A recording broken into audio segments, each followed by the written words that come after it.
വേഗത്തിലുണ്ടാകുമെന്ന് തന്നെയാണ് കണക്കാക്കേണ്ടത്. എപ്പോൾ തെരഞ്ഞെടുപ്പ് വന്നാലും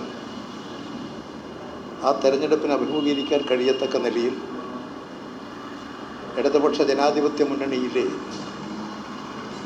എല്ലാ ഘടക പാർട്ടികളും അതിൻ്റെ പ്രവർത്തകരും സജ്ജരാണ്. ഇടതുപക്ഷ ജനാധിപത്യ മുന്നണിയുടെ സംസ്ഥാന കമ്മിറ്റി യോഗം ഇന്ന് മുഖ്യമന്ത്രിയുടെ അധ്യക്ഷതയിൽ AKG സെൻറ്ററിൽ ചേർന്നു. തെരഞ്ഞെടുപ്പ് പ്രവർത്തനത്തിൻ്റെ ഭാഗമായി ഈ മാസം 14-ാം തീയതി രാവിലെ 10 മണിക്ക് എല്ലാ ജില്ലകളിലും ഇടതുപക്ഷ ജനാധിപത്യ മുന്നണിയുടെ ജില്ലാ കമ്മിറ്റി യോഗങ്ങൾ ചേരും. അതിനുശേഷം ഇടതുപക്ഷ മുന്നണിയുടെ പാർലമെൻറ്റ്, അസംബ്ലി, നിയോജക മണ്ഡലം കമ്മിറ്റികളും മേഖലാ ബൂത്ത് കമ്മിറ്റികളും ചേരുന്നതിന് വേണ്ടി തീരുമാനിച്ചിട്ടുണ്ട്. അതിൻ്റെ അടിസ്ഥാനത്തിൽ പ്രവർത്തനങ്ങളെല്ലാം സജീവമാക്കുകയാണ്. പാർലമെൻറ്റ് തെരഞ്ഞെടുപ്പ് പ്രഖ്യാപിച്ചു കഴിഞ്ഞാൽ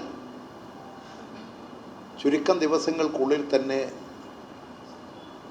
പാർലമെൻറ്റ്, നിയോജക മണ്ഡലം, LDF കൺവെൻഷനുകളും തെരഞ്ഞെടുപ്പ് കമ്മിറ്റികളും രൂപീകരിക്കും.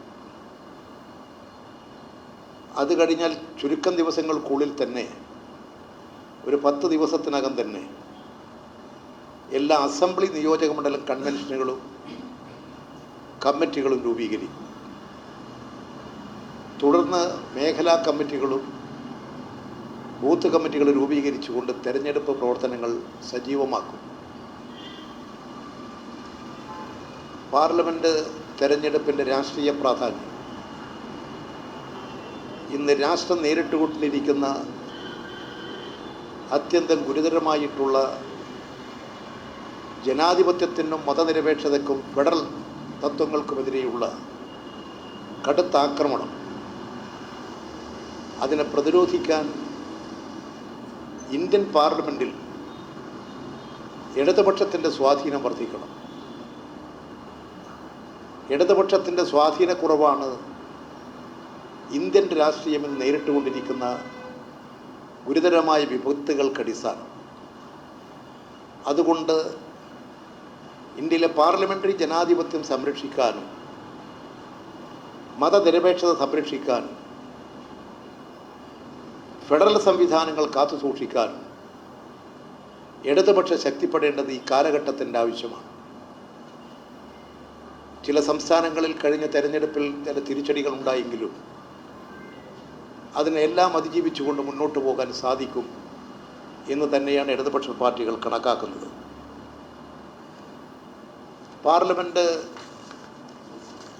തെരഞ്ഞെടുപ്പ്, അതിൻ്റെ രാഷ്ട്രീയ പ്രാധാന്യം ജനങ്ങളിൽ നല്ലതുപോലെ വിശദീകരിക്കാൻ ഇടതുപക്ഷ ജനാധിപത്യ മുന്നണിയുടെ നല്ല ക്യാമ്പയിനുകൾ, പ്രചരണങ്ങൾ കേരളത്തിലുടനീളം സംഘടിപ്പിക്കുകയും ചെയ്യും.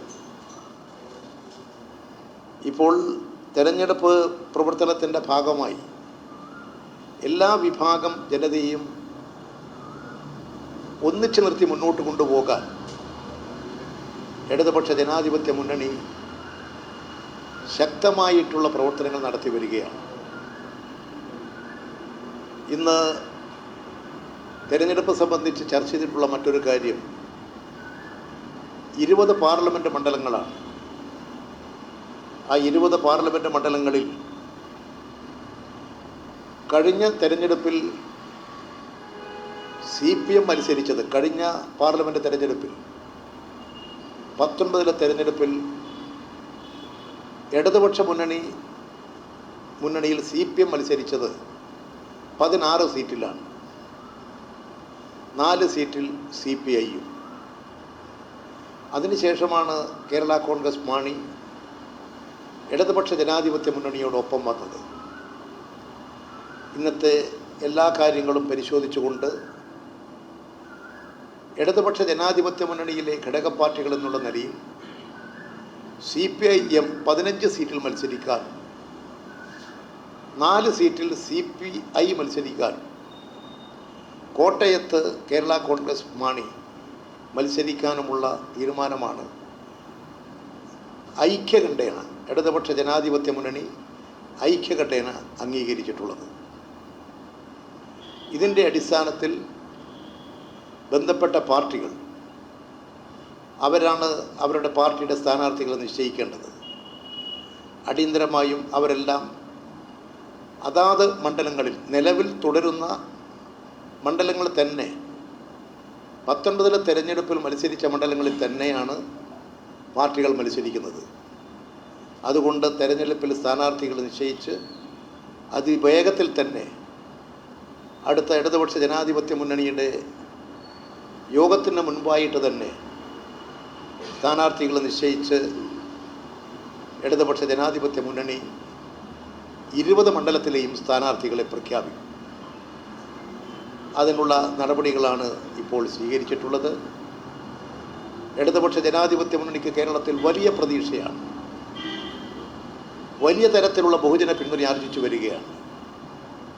കഴിഞ്ഞ ദിവസങ്ങളിൽ ഡൽഹിയിൽ നടന്നിട്ടുള്ള കേരള ഗവൺമെൻറ് മുൻകൈയെടുത്ത് സംഘടിപ്പിച്ചിട്ടുള്ള വലിയ ഒരു സമരമുഖം, അത് ദേശീയ മാധ്യമങ്ങളിലും ദേശീയ രംഗങ്ങളിലുമൊക്കെ ജനശ്രദ്ധയെ ആകർഷിച്ചു. ആ സമരം ഒരു വലിയ ദേശീയ അംഗീകാരം നേടിയെടുക്കാനും കഴിഞ്ഞു. തുടർന്ന് പല സംസ്ഥാനങ്ങളും അതേ ആവശ്യങ്ങൾ ഉന്നയിച്ചുകൊണ്ട് മുന്നോട്ട് വരികയാണ്. കേരളമാണ് മുന്നോട്ട് വെച്ചതെങ്കിലും BJP ഇതര ഗവൺമെൻറ്റുകൾ, അവിടുത്തെ മുഖ്യമന്ത്രിമാർ എല്ലാം ആ സമരത്തിന് പിന്തുണയും സഹായങ്ങളും അഭ്യർത്ഥിച്ചു. ഓരോ സംസ്ഥാനത്തിലെയും ജനങ്ങൾ അനുഭവിക്കുന്ന പ്രശ്നങ്ങളാണ് എന്നുള്ളതിനെ അടിസ്ഥാനപ്പെടുത്തി ഓരോ വിഭാഗത്തിലെ ജനങ്ങളെയും ഈ BJPയുടെ നയങ്ങൾക്കെതിരായി അണിനിരത്താൻ എല്ലാ സംസ്ഥാനങ്ങളിലും സംഘടിതമായ പ്രവർത്തനങ്ങൾ ഉണ്ടാകും എന്നാണ് കണക്കാക്കുന്നത്. അതുകൊണ്ട് ആ സമരം ഒരു ദേശീയ ശ്രദ്ധയാകർഷിച്ച സമരമാണ്. കേരളത്തിൽ മുഖ്യമന്ത്രിയും മന്ത്രിമാരും നടത്തിയിട്ടുള്ള നവകേരള സൃഷ്ടിക്കുള്ള വലിയ വിപുലമായ സദസ്സ്, വ്യത്യസ്തമായ മേഖലകളിലെ ജനങ്ങളുമായിട്ട് നടത്തിയ സംവാദങ്ങൾ, അതെല്ലാം വലിയ തോതിൽ ജനപിന്തുണ ആർജിക്കാൻ കഴിഞ്ഞിട്ടുണ്ട്. കേരളത്തിൽ വൻ വിജയം ഇടതുപക്ഷ ജനാധിപത്യ മുന്നണി നേടിയെടുക്കും. കേരളത്തിലെ വലതുപക്ഷ ശക്തികളെ, UDFനെ ദയനീയമായി കേരളത്തിലെ ജനത തോൽപ്പിക്കും. ശക്തമായ മുന്നേറ്റം ഇടതുപക്ഷത്തിനുണ്ടാകും. അതാണ് ഇന്നത്തെ കേരളത്തിൻ്റെ രാഷ്ട്രീയ സ്ഥിതി. അതിനനുസരിച്ച് കൂടുതൽ ജനങ്ങളിലേക്ക് ഇറങ്ങിച്ചെന്ന് പ്രവർത്തനങ്ങൾ സംഘടിപ്പിക്കാൻ, ജനങ്ങളെയാകെ ഈ തെരഞ്ഞെടുപ്പിൻ്റെ ഭാഗമാക്കി തീർക്കാനുമുള്ള കർമ്മ പരിപാടികൾക്കും ഇടതുപക്ഷ മുന്നണി രൂപം കൊടുത്തിട്ടുണ്ട്. ഇതാണ് ഇടതുപക്ഷ ജനാധിപത്യ മുന്നണിയുടെ സംസ്ഥാന കമ്മിറ്റി തീരുമാനിച്ചിട്ടുള്ള തീരുമാനങ്ങൾ എന്നുള്ള നിലയിൽ നിങ്ങളുടെ മുമ്പാകെ റിപ്പോർട്ട് ചെയ്യാനുള്ളത്. ഇവിടെ കേരളത്തിൽ 20 സീറ്റാണ് ഉള്ളത്. എല്ലാ മുന്നണിയിലെ ഘടക പാർട്ടികളുടെ മുമ്പിലും ഉള്ള പ്രശ്നം ജയിക്കുക എന്നുള്ളത് മാത്രമാണ്. ഏത് കക്ഷി മത്സരിച്ചാലും ഇടതുപക്ഷ മുന്നണി ജയിക്കണം. ആ വികാരമാണ് ഓരോ ഘടക പാർട്ടികളും പ്രകടിപ്പിച്ചത്. അതുകൊണ്ട് ഇവിടെ ജയിച്ചു വരുന്ന സ്ഥാനാർത്ഥികളെല്ലാം ഇടതുപക്ഷ മുന്നണിയുടെ ഓരോ മുന്നണി ഘടക പാർട്ടികളുടെയും സ്ഥാനാർത്ഥികളായി.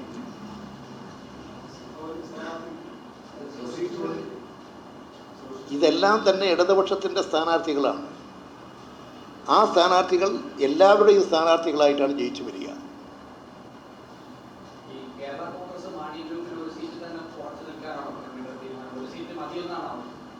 അത് ഓരോ പാർട്ടികളും അവരുടെ പ്രവർത്തന രംഗം തെരഞ്ഞെടുപ്പുമായി ബന്ധപ്പെട്ടതാണ്.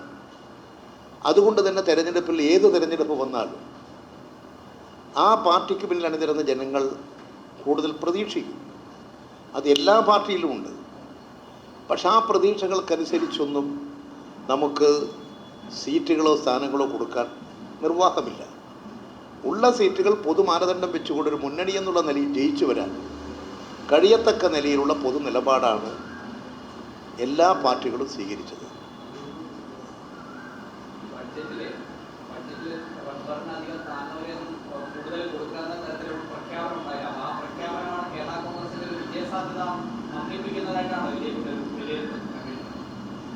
ഇവിടെ ഇത് നിങ്ങൾ പറഞ്ഞത് റബ്ബറിൻ്റെ താങ്ങുവില യഥാർത്ഥത്തിൽ 20 രൂപയാണ് വർദ്ധിപ്പിച്ചിട്ടുള്ളത്. 160 രൂപയാണ് താങ്ങുവില.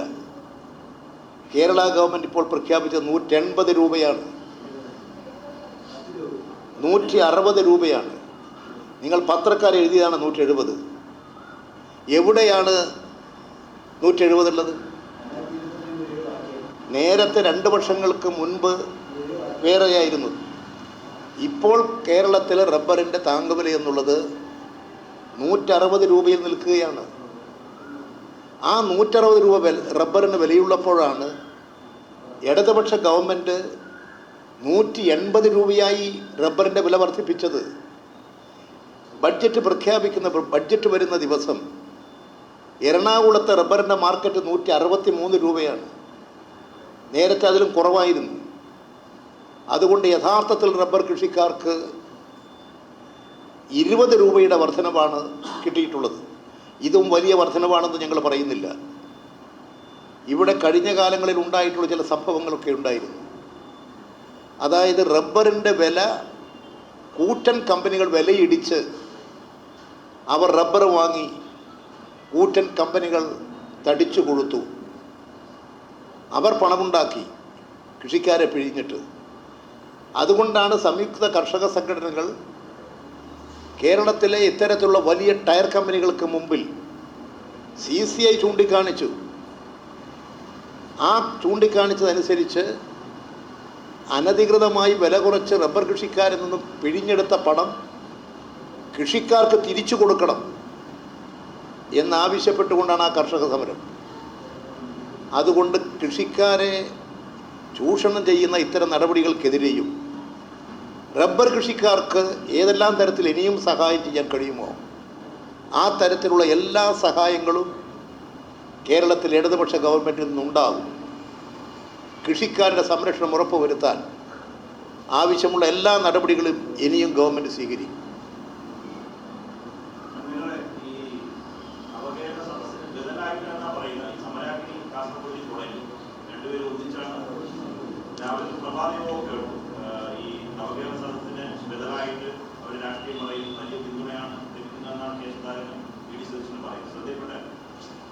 കോൺഗ്രസ് നടത്തിക്കൊണ്ടിരിക്കുന്ന സമരത്തിൽ മുസ്ലിം ലീഗ് ഇല്ല. ഇപ്പോൾ തെരഞ്ഞെടുപ്പാണ്. എന്തുകൊണ്ടാണ് UDF എന്നുള്ള നിലയിൽ അവർക്ക് സമരം സംഘടിപ്പിക്കാൻ കഴിയാതെ വന്നത്? മുസ്ലിം ലീഗിനെ കോൺഗ്രസിനോടൊപ്പം കൊണ്ടു നടക്കാൻ BJPക്ക് അതൃപ്തി ഉണ്ടാകുന്ന നിലപാട് സ്വീകരിക്കാൻ കോൺഗ്രസ് തയ്യാറല്ല. ഒരു മുന്നണി കേരളത്തിൽ UDF എന്നുള്ള നിലയിൽ നിലനിൽക്കുന്നു. എല്ലാ കാര്യങ്ങളിലും അവർ ഒന്നിച്ചു നിൽക്കുന്നു. പക്ഷേ ഈ ജാഥയിൽ മുസ്ലിം ലീഗിനെ കൂട്ടിയോ? മുസ്ലിം ലീഗിനെ ബഹിഷ്കരിച്ചില്ലേ? മുസ്ലിം ലീഗിനെ പുറത്താക്കിയില്ലേ? മുസ്ലിം ലീഗിനെ ഈ ജാഥയിൽ കൂട്ടിയാൽ കൊണ്ടു നടന്നാൽ അത് കോൺഗ്രസിന് ദോഷം ചെയ്യുമെന്നുള്ള രാഷ്ട്രീയ നിഗമനത്തിലെത്തി. അതിൻ്റെ ഫലമായിട്ട് ഒരു മൃദു RSS സമീപനം സ്വീകരിച്ചതിൻ്റെ ഫലമായിട്ട് കേരളത്തിൽ എത്രയോ കാലമായി UDFനോടൊപ്പം നിൽക്കുന്ന മുസ്ലിം ലീഗിനെ അപമാനിച്ചു വിട്ടില്ലേ? മറ്റൊരു പാർട്ടികളെയും കൊണ്ട് നടക്കുന്നില്ലല്ലോ.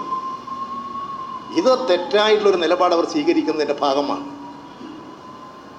അതുകൊണ്ട് ഇവിടെ വലിയ തോതിൽ പണവും ആർഭാടവും ഒക്കെ നടത്താം UDFന്. ഇവിടെ ഇടതുപക്ഷ മുന്നണിയുടെ മുഖ്യമന്ത്രിയും 20 മന്ത്രിമാരും ചീഫ് സെക്രട്ടറിയും ഗവൺമെൻറ്റിൻ്റെ ഒരു മിഷണറി എന്നുള്ള നിലയിൽ ഒരു ബസ് വാങ്ങി യാത്ര ചെയ്തപ്പോൾ എന്തൊരു ബഹളമായിരുന്നു. ഇപ്പോൾ പ്രത്യേകമായിട്ടൊരു വാഹനം വാങ്ങി അത് പ്രത്യേകമായിട്ട് വലിയ വിലപിടിപ്പുള്ള ഗ്ലാസ് കൊണ്ടുവന്ന് ഒരിക്കലും ഉടഞ്ഞു പോകാത്ത ആകർഷകമായ വിലപിടിപ്പുള്ള ഗ്ലാസ്, അത് എയർ കണ്ടീഷൻ ചെയ്തു. വലിയ തോതിൽ ആർഭാടപരമായ ഒരു വണ്ടിയല്ലേ. ഇന്നലെ കാസർഗോഡ് നിന്ന് പുറപ്പെട്ടപ്പോൾ എത്രയാ വണ്ടി? 10-75 വണ്ടികളല്ലേ. ഇടതുപക്ഷ മുന്നണിയെ കുറ്റം പറഞ്ഞ് നടക്കുകയായിരുന്നല്ലോ. നടന്നിട്ടാണ് ഇപ്പോൾ വരുന്നത്. വി ഡി സതീശൻ വാഹനം ഉപയോഗിച്ചിട്ടല്ലേ. കോൺഗ്രസിൻ്റെ ദേശീയ നേതാക്കൾ നടന്നിട്ടാണോ ജാഥ നടത്തുന്നത്? ഇവിടെ ആകെ ഒരു വാഹനമാണ് ഉപയോഗിച്ചിരുന്നത്. ഒരു ബസ് ഉപയോഗിച്ചതിനാണ് എത്രമാത്രമായി ഇവിടെ ആക്ഷേപിച്ച് നടന്നത്. ഇപ്പോഴെന്താ പറയാനുള്ളത്? അതുകൊണ്ട് വലിയ തോതിൽ ആർഭാടമാണ് അവർ നടത്തുന്നത്. കുറ്റം പറയുമ്പോൾ അവർ ആലോചിക്കണം. ഇടതുപക്ഷ ജനാധിപത്യ മുന്നണി ചെലവ് കുറച്ച് ബാധ്യതകളില്ലാതെ സംഭാവനകൾ സ്വീകരിച്ച് പരിപാടികൾ സംഘടിപ്പിച്ചിട്ടാണ് നടത്തിയത്. അതുപോലെയാണോ ഇപ്പോൾ നടന്നുകൊണ്ടിരിക്കുന്നത്? ആലോചിച്ച് നോക്ക്. അത് കോൺഗ്രസിൻ്റെ ആർഭാടകരമായ ഒരു നടപടിയുടെ ഭാഗമായിട്ടേ കാണാൻ സാധിക്കും. അവിടുത്തെ ഒരു പ്രസംഗം എൻ്റെ ശ്രദ്ധയിൽപ്പെട്ടു. ഏറ്റുകാരൻ്റെ കുടുംബത്തിന് ഡോക്ടറായി കൂടല്ലേ. ഏറ്റുകാരൻ എന്ന് പറഞ്ഞാൽ ഈഴവനാണ്. ചെത്തുകാരൻ്റെ കുടുംബത്തിന് ഡോക്ടറായി കൂടാ, എഞ്ചിനീയറായി കൂടാ, ബിസിനസ്സുകാരായി കൂടാ, ചെത്തുകാരനായി നടക്കണമല്ലേ. ഈ മനോഭാവമാണ് കോൺഗ്രസിനെ നയിക്കുന്നത്. ഈഴവന്മാരെ പരസ്യമായി അവമാനിക്കുകയല്ലേ ചെയ്തത്. ജാതി അടിസ്ഥാനത്തിലല്ലേ കാര്യങ്ങൾ അവർ നീക്കിക്കൊണ്ടിരിക്കുന്നത്. ഇത് ഈഴവന്മാരോട്, ഈഴവ സമൂഹത്തോട് തന്നെ കാണിക്കുന്ന തെറ്റായൊരു നടപടിയല്ലേ. ഇന്നലെ നിങ്ങളുടെ ചില പത്രങ്ങൾ ആ വാർത്ത റിപ്പോർട്ട് ചെയ്തിട്ടുണ്ട്. നിങ്ങളെടുത്ത് നോക്ക്. കോൺഗ്രസ് എവിടെ അധപ്പതിച്ചു, അതിൻ്റെ ഒരു ഉദാഹരണമാണത്. നിങ്ങൾ നോക്കൂ, UDF ഒരു ഘടക പാർട്ടിയാണ് RSP പ്രേമചന്ദ്രൻ. നരേന്ദ്രമോദി ക്ഷണിച്ച 8 പേരിൽ ഒരാളാണ് പ്രേമചന്ദ്രൻ. നരേന്ദ്രമോദി ഭക്ഷണത്തിന് ക്ഷണിച്ച 8 പേരിൽ ഒരാളാണ് പ്രേമചന്ദ്രൻ. എന്താ അതിൻ്റെ അന്തർധാര? BJPയും UDFും തമ്മിലുള്ള അന്തർധാര എന്ത്? ശശി തരൂരിനെ ക്ഷണിച്ചിട്ടില്ലല്ലോ. അവിടെ ലോകസഭയിലെ പ്രാഭിമുഖ്യമാണ് വലുതെങ്കിൽ ആദ്യം ക്ഷണിക്കേണ്ടത് കേരളത്തിൽ നിന്ന് UDFിൻ്റെ ആളാണെങ്കിൽ ശശി തരൂരിനല്ലേ ക്ഷണിച്ചോ? ഈ ക്ഷണത്തിൻ്റെ അടിസ്ഥാനം എന്താ? അതൊരു പുതിയ അന്തർധാരയാണ്. BJPയുമായിട്ടുള്ള RSSുമായിട്ടുള്ള ബന്ധമാണത്. ഇവിടെ ഇപ്പോൾ രാജ്യത്ത് നടന്നുകൊണ്ടിരിക്കുന്ന പ്രശ്നങ്ങൾ നിങ്ങൾ നോക്ക്. ഗുജറാത്തിൽ നർമ്മദ ജില്ലയിൽ ദെഡിയാപ്പാടിൽ ഈ ഞായറാഴ്ച ഒരു ക്രിസ്തീയ പ്രാർത്ഥനാ സമ്മേളനം ചേരണം. പ്രഭാഷണങ്ങളും പ്രാർത്ഥനയുമാണ് അജണ്ട. സംഘപരിവാർ നടത്താൻ വിട്ടോ? അവസാനം അവിടെ UPയിൽ VHP നടത്തിയിട്ടുള്ള ആക്രമണത്തെ തുടർന്ന് ഭയന്ന് ഗുജറാത്തിൽ ക്രിസ്തീയ മതവിഭാഗങ്ങൾ ആ പരിപാടി ഉപേക്ഷിച്ചു. അതുപോലെ തന്നെ ഉത്തരാഖണ്ഡിൽ ഹൽദ്വാനി മദ്രസയും നമസ്കാര സ്ഥലവുമെല്ലാം പൊളിച്ചു മാറ്റി അടിച്ചോടിച്ചില്ലേ. അവിടെ കലാപമല്ലേ, വെടിവെപ്പല്ലേ. ഇന്ന് മാധ്യമങ്ങൾ റിപ്പോർട്ട് ചെയ്ത് 6 പേര് വെടിയേറ്റ് മരിച്ചു എന്നാണ്. ഇതാണ് നടന്നുകൊണ്ടിരിക്കുന്നത്. അവരുമായിട്ടാണല്ലോ UDFിൻ്റെ MPക്ക് ഐക്യവും സാഹോദര്യവും. ഇതൊരു അന്തർധാരയാണ്. രാജ്യത്തിൻ്റെ മതനിരപേക്ഷത തകർക്കുന്ന ശക്തികൾക്ക്, ന്യൂനപക്ഷങ്ങൾക്ക് വേട്ടയാടിക്കൊണ്ടിരിക്കുന്ന ശക്തികൾക്ക് കരുത്തും ശക്തിയും പകരുന്ന നിലപാടാണ് ഇവിടെ UDF MP, കൊല്ലം MP സ്വീകരിച്ചത്. ഇത് ജനങ്ങൾ തിരിച്ചറിയണം. ഇപ്പോഴും ഇന്ത്യയിൽ പല സംസ്ഥാനങ്ങളിൽ നടന്നുകൊണ്ടിരിക്കുന്ന ഇത് നമ്മുടെ നാടിന് അപമാനകരമാണ്. ഈ അക്രമങ്ങൾ. മതനിരപേക്ഷതയുടെ നാടാണ് കേരളം. ഇവിടെ വലിയ സാഹോദര്യമാണ്. അതിൻ്റെ അടിസ്ഥാനം ഇടതുപക്ഷ ചിന്തയും ഇടതുപക്ഷ സാന്നിധ്യവുമാണ്. ഇടതുപക്ഷ പ്രസ്ഥാനങ്ങളുടെ സാന്നിധ്യമാണ് കേരളത്തിലെ സാഹോദര്യത്തിൻ്റെ അടിസ്ഥാനം. ആ സാഹോദര്യത്തെ ജാതിയും മതവുമൊക്കെ ഉപയോഗിച്ച് ശിഥിലമാക്കുകയാണ് UDF ഉം BJP യും ചെയ്തുകൊണ്ടിരിക്കുന്നത്. ഇത് കേരള സമൂഹം മനസ്സിലാക്കും, എല്ലാ വിഭാഗം ജനങ്ങളും മനസ്സിലാക്കുമെന്നാണ് ഞാൻ കണക്കാക്കുന്നത്.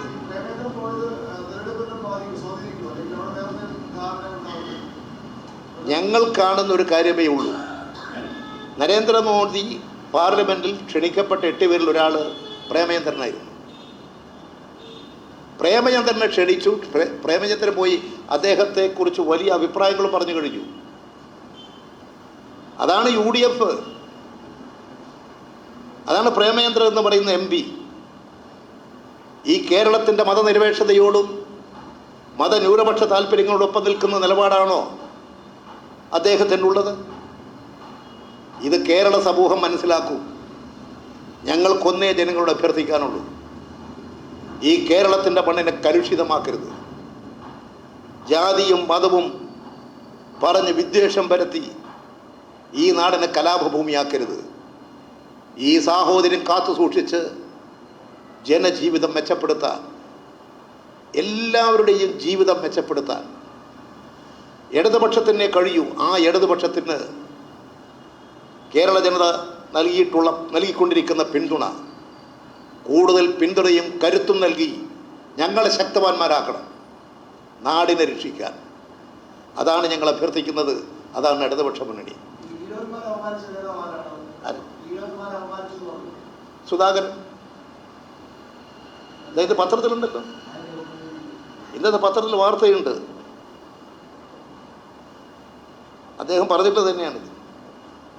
ചെത്തുകാരൻ്റെ മകനാണ്, ചെത്തുകാരൻ്റെ കുടുംബം. അദ്ദേഹം മുഖ്യമന്ത്രി ചെത്തുകാരൻ്റെ കുടുംബം എന്ന് പറഞ്ഞാൽ അവരാരും ഒന്നും ആവാൻ പാടില്ല. അതൊരു തൊഴിലാണ്. ഇവിടെ തിരുവനന്തപുരത്ത് ചെത്തുന്നതിൽ ക്രിസ്ത്യാനികളുണ്ട്, ഇവിടെ നിന്ന് മലബാറിൽ വന്ന് ചെത്തുന്നതിൽ ക്രിസ്ത്യാനികളുണ്ട്, ഹിന്ദുക്കളുണ്ട്, എല്ലാ മതത്തിൽപ്പെട്ടവർ ചെത്തുകാരെ തൊഴിലാളികളായിട്ടുണ്ട്. ആ ചെത്തു തൊഴിലാളികളെ അവമാനിക്കുക, പൊതുവെ മലബാറിൽ ചെത്തുകാരെന്ന് പറഞ്ഞാൽ ഈഴവന്മാരായിട്ടാണ് കണക്കാക്കുക. അവരെ അവമാനിക്കില്ലേ? എന്തിനാ ഇത്? ഇതാണോ കോൺഗ്രസിൻ്റെ നയം? ഇതാ പ്രചരിപ്പിക്കാൻ വേണ്ടി പോകുന്നത്? ഈ അഗ്നിയിലൂടെ രാജ്യത്ത് തീ കൊടുക്കാൻ പോവുകയാണ്.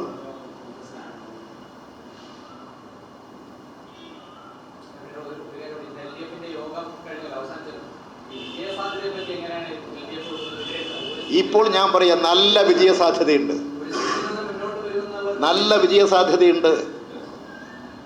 നിങ്ങൾ കാത്തിരിക്കൂ. കേരളം ഒരു സ്റ്റാറായിരിക്കും ഇന്ത്യൻ രാഷ്ട്രീയത്തിൽ, വൻ വിജയം നേടും. ആ വിജയം നമുക്ക് എല്ലാവർക്കും കൂടി ചേർന്ന് കൊയ്തെടുക്കാം. നാടിന് വേണ്ടി നമുക്കൊന്നിക്കാം. അതാണ് എല്ലാവരോടും എനിക്ക് അഭ്യർത്ഥിക്കാനുള്ളത്. കോൺഗ്രസിന്റെ സംസ്ഥാന കമ്മിറ്റിയാണ്, KPCC ആണ് ഈ സമരാഗ്നി പരിപാടി നടത്തുന്നത്. അതായത് KPCC പ്രസിഡന്റ് പ്രതിപക്ഷ നേതാവ് പാർട്ടി നടത്തുന്നതാണ്. അതിൽ ഈ മുന്നണിയുടെ ഘടകകക്ഷിയെ വിളിക്കണമെന്ന് പറയുന്നതിലെ യുക്തി എന്താണ്? നേരത്തെ LDF CPM സംസ്ഥാന സെക്രട്ടറി ജാഥ നടത്തിയപ്പോൾ അതിൽ RJDയോ അല്ലെങ്കിൽ ജനതാദൾ വിളിച്ചു കണ്ടില്ല. അപ്പൊ അവരുടെ ഒരു പാർട്ടി നടത്തുന്ന ജാഥയിൽ ലീഗിനെ വിളിച്ചില്ല എന്ന് പറയുന്നത് ഈ തെരഞ്ഞെടുപ്പ് കണ്ട് ലീഗിനെ ഒന്ന് സൂചിപ്പിക്കാനാണോ? ഇപ്പൊ തെരഞ്ഞെടുപ്പ് വരാൻ പോവില്ലേ? ചിലപ്പോൾ നാളെ തന്നെ തെരഞ്ഞെടുപ്പിൽ പ്രഖ്യാപിച്ചുകൂടെ? ഈ ജാഥ നടത്തുന്നത് തെരഞ്ഞെടുപ്പിൻ്റെ ഭാഗമല്ലേ? ഞങ്ങൾ നടത്തിയിട്ടുള്ള ജാഥയുണ്ട്, അത് CPM പൊളിറ്റിക്കൽ ക്യാമ്പയിൻ. ആ രാഷ്ട്രീയ പ്രചരണത്തിൻ്റെ ഭാഗമായി ക്യാമ്പയിൻ നടത്തുമ്പോൾ അതാത് രാഷ്ട്രീയ പാർട്ടികളാണ് നടത്തുക. മുസ്ലിം ലീഗ് അവർ രാഷ്ട്രീയ പ്രചരണ ജാഥ നടത്തിയിട്ടുണ്ട്. ഇത് നമ്മുടെ മുമ്പിൽ മുറ്റത്ത് വന്ന് കിടക്കുകയല്ലേ തെരഞ്ഞെടുപ്പ്. ആ തെരഞ്ഞെടുപ്പ് അങ്ങനെ നമ്മുടെ മുമ്പിൽ വന്ന് പെട്ടുകിടക്കുമ്പോൾ ഒരു മുന്നണിയിൽ ഒരു പാർട്ടി മാത്രം അവരെന്തിനു വേണ്ടിയാ 3 സീറ്റിന് ചോദിച്ചിരിക്കുകയാണ് മുസ്ലിം ലീഗ്. ആ 3 സീറ്റ് കൊടുക്കാതിരിക്കാനുള്ള വിദ്യയും ഇതിനകത്തുണ്ട്. അതുകൊണ്ട് ഇങ്ങനെയുള്ള ഒരു മുന്നണിയാണ് UDF. അത് ഒരു BJP RSSൻ്റെ അവർ പറഞ്ഞുകൊണ്ടിരിക്കുന്ന അന്തർധാരയില്ലേ, ആ അന്തർധാരയാണ്. പള്ളി പൊളിച്ച് അമ്പലം പണിയുന്നു. അങ്ങനെയുള്ളൊരു കാലഘട്ടത്തിൽ മുസ്ലിം ലീഗിനെയും കൂട്ടി കോൺഗ്രസ് ജാഥ നടത്തിയാൽ അത് കോൺഗ്രസ് മുസ്ലിം ജനവിഭാഗത്തെ കൂട്ടി നടത്തിയാൽ അപകടമുണ്ട് എന്ന തെറ്റായ ധാരണ വെച്ച് പുലർത്തിക്കൊണ്ടാണ് അവരവരെ വഴിയാധാരമാക്കിയത്, മുസ്ലിം ലീഗിനെ പരിഹസിച്ചത്. അത് മുസ്ലിം ലീഗിൻ്റെ അണികൾ ചിന്തിക്കും എന്നാണ് ഞാൻ കണക്കാക്കുന്നത്. ഞങ്ങൾക്ക് ഇങ്ങനെ വന്ന് സീറ്റിന് വേണ്ടി വരികയും പോവുകയും ചെയ്യുന്ന പാർട്ടിയും മുന്നണിയല്ല ഞങ്ങളത്. ഞങ്ങൾ ജനകീയ പ്രശ്നങ്ങളിൽ യോജിച്ച് പ്രവർത്തിക്കുന്ന ഒരു മുന്നണിയാണ്. വിലക്കയറ്റവും തൊഴിലില്ലായ്മയും പട്ടിണിയും ദാരിദ്ര്യവും അവസാനിപ്പിക്കാൻ, ജനങ്ങൾക്ക് നീതി ലഭ്യമാകാൻ, മതേതരത്വം കാത്തു സൂക്ഷിക്കാൻ, എല്ലാ ജാതി മതസ്ഥരായ ജനങ്ങളും ഏകോദര സഹോദരങ്ങൾ എന്ന നിലയിൽ ഒരു സംസ്കാരം വളർത്തിയെടുക്കാൻ ഒരു നയത്തിൻ്റെ ഭാഗമായി പ്രവർത്തിക്കുന്നതാണ് ഇടതുപക്ഷ ജനാധിപത്യ മുന്നണി. ആ നയത്തിൻ്റെ അടിസ്ഥാനത്തിലാണ് പ്രവർത്തിക്കുന്നത്. ഇങ്ങനെ സീറ്റ് നോക്കി വരുന്നവർക്ക് വേണ്ടി നടക്കുന്നൊരു മുന്നണിയും പാർട്ടിയുമല്ല. അത് ഞങ്ങളെക്കുറിച്ച് അറിയുന്നവർക്കെല്ലാം അറിയാം.